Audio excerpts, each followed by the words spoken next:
And how's it going, guys? Josh Olufemii here, and in this tutorial I'm going to tell you why you need to use markers when you're editing in Premiere Pro. I know you may have been editing for 10 years and have yet to use them. I know you may feel like you have the basic idea of what they are and you've decided that they just aren't necessary. Well, I'll tell you what, give this video a watch and tell me then what you think. This video is going to be broken up into 3 parts.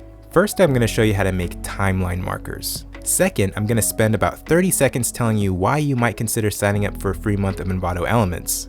Every sign up helps the channel and it actually helps you too. And then third, I'm going to show you how to make clip markers.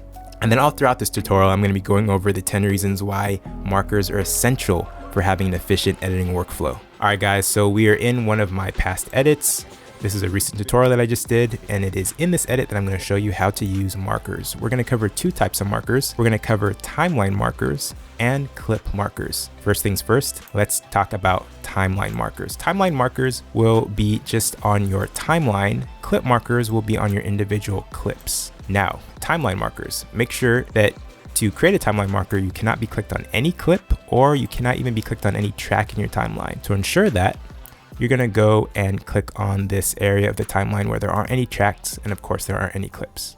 Okay, so to create a timeline marker, you just simply create the add marker button. Perfect. You've created a marker. Let's double click on it and let's name it. Let's name it beginning. And we can add a comment and say this is the beginning of the tutorial. Perfect. We can choose a color. Let's make it a blue color and do okay. Now it's blue. Perfect. Now this is representing a swath. This is representing, a single snapshot, a slice of time. How about we go more into detail? How about we want to represent a swath of time rather than just a sliver of time? To do that, you're going to actually hold down Alt or Option on a Mac, click on the marker, and then it allows you to actually split the marker in 2 and actually expand it so that it covers a swath of time rather than a single point of time. And then you can of course see the color of the marker, and you can actually see the comment, which makes this marker even that more useful. Let's create 2 more markers. Again, timeline markers, that's what we're doing. So we're gonna go and create another one. Double click on it. Let's call this middle. Let's say add a comment. This is okay. We're gonna leave it green. We're gonna do okay. Again, Alt or Option, expand it out. And hey, for kicks and giggles, let's make one last one. We're gonna make sure we're clicked just on the timeline, not on a specific clip. And we're gonna create this marker. We're gonna double click. Let's make this one pink. Let's call this one end. Or make a comment. We're gonna do okay, and then of course we're gonna do Alt, and we're going to do this. This is very, very simple as far as this isn't really telling a lot of information, but if you were actually a professional, maybe you'd want to signify, hey, maybe this is a music video. You may say, okay, right here, I want there to be fast cutting. Maybe you'd add a marker with a comment here that says, I want the cutting to be a little bit slower because I want it to follow the pacing of the music. And then at the end, I want the editing to speed up from slow and go all the way to fast, There's a lot of reasons why you might need markers. Okay, so what I'm going to do is I'm going to show you how to navigate in between both these markers. If you have used hotkeys, you'll know that hotkeys can be very useful. We're going to use Shift M. If you use Shift M, let's go to the beginning. Shift M is going to allow you to navigate between the beginnings of any marker that you have. And if you do Control Shift M, that allows you to navigate backward. Shift M forward, Control Shift M backward. Cool. Now, I'm going to also now tell you about the markers tab. If this isn't visible, you can go into window and make sure that the markers tab is checked. There you go.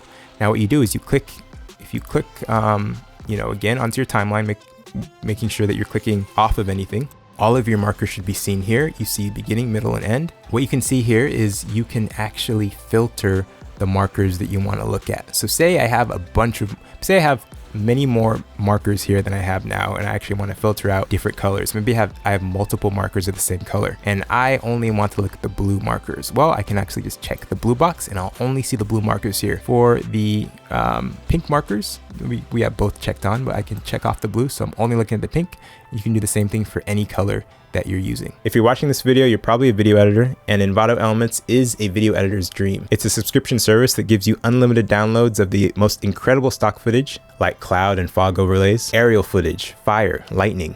They also have incredible VFX packs, Premiere and After Effects templates, sound effects, royalty-free music, and literally anything you could ever want as a video editor. Just by clicking the link below, you will automatically get a free first month.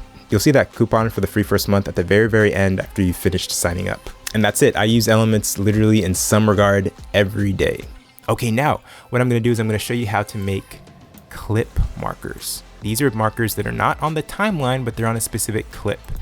To do that, you have to double click on the clip, and you see that the clip pops up here in the source window like normal. Well, all you got to do is there is another add marker button here for the source window. Bam, and we can create one for your clip. And now I'm going to double click on that marker, and you can do the same thing. Maybe here you can say, this can be a marker telling you to add text. Okay, and we're going to make that marker orange, and we're going to click OK.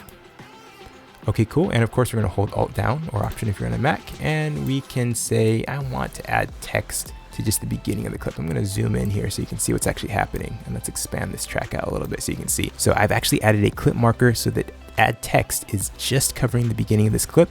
And this is very important. Maybe right here, you want to add a call to action text or something. This is where I'm talking about Elements. So maybe I'll say, check out Elements in the description below. But maybe this is something that my main editor is going to actually put, and not me as the assistant editor. So I'm going to tell the main editor, this is a good place where I would put the text. Just add a marker. It's a placeholder as opposed to actually putting the text in real life. All right, guys. And if you want to delete any markers, you just right click and you can do clear selected marker. Or you can click on this one and do clear all markers. That'll delete all your markers. If you want to delete any of your clip markers, you can go into the selected clip and again, right click on the marker and do clear all markers. Thanks so much for watching the video, guys. I actually have 2 additional videos that you've got to watch. And remember to get your free month of Envato Elements by clicking the link below in the description. And lastly, make sure to subscribe to the channel. Thanks so much for watching, guys. And as always, remember to keep it chill.